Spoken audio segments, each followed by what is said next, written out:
আমরা সবাই পছন্দ করি কম মশলাযুক্ত খাবার, তাই আজ কাঁঠাল বিচি কীভাবে রান্না করতে হয় চলুন দেখে নিই।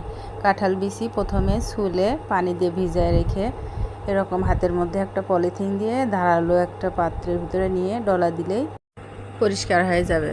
এখন পটি সাইজে কেটে নিতে হবে, মাঝখান থেকে এরকম ফালা করে কেটে এটা ভাপ দিয়ে নিতে হবে, পানি দিয়ে ভালো করে ভাপ দিতে হবে, ভাপ দিয়ে ধুয়ে নিয়ে রেখে দিতে হবে। এখন মাছগুলো ভেজে নিব, কড়াইতে তেল গরম করে লবণ হলুদ দিয়ে মাছগুলো মাখিয়ে নিয়ে ভেজে নিলাম।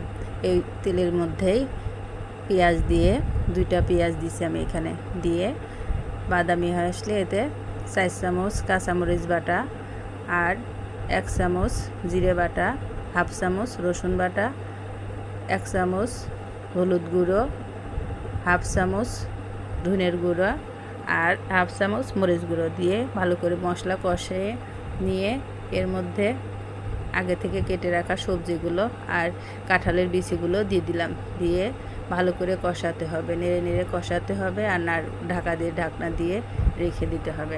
যতক্ষণ একটু ভাজা ভাজা করে কষাতে হবে, পটল ভাজা ভাজা করে কষালে ভালো লাগে খেতে। এখন পানি দিয়ে দেব কষানোর জন্য, পানি দিয়ে কিছুক্ষণ ঢাকনা দিয়ে ঢেকে রেখে একটু পর পর ঢাকনা দিয়ে ঢেকে রেখে যে পানি আছে এই পানিটা সম্পূর্ণ যতক্ষণ টেনে না যায় ততক্ষণ নাড়তে হবে। এই তো পানি শুকায় গেছে, এখন আরেকটু নেড়ে তারপরে গরম পানি দিয়ে দেবো, টকবগে গরম পানি। গরম পানি দিলে তরকারির স্বাদ বহুগুণ বেড়ে যায়। এখন মাছ দিয়ে দেব, মাছগুলো দিয়ে এর মধ্যে ভাজা জিরের গুঁড়ো দিয়ে দেবো 1 চামচ আর স্বাদ মতো লবণ দিয়ে দেবো। এই তো আমার কাঁঠাল বিচির তরকারি রেডি। আমার ভিডিওটি যদি ভালো লাগে লাইক কমেন্ট শেয়ার করবেন, পেজটি ফলো দিবেন। আল্লাহ হাফেজ।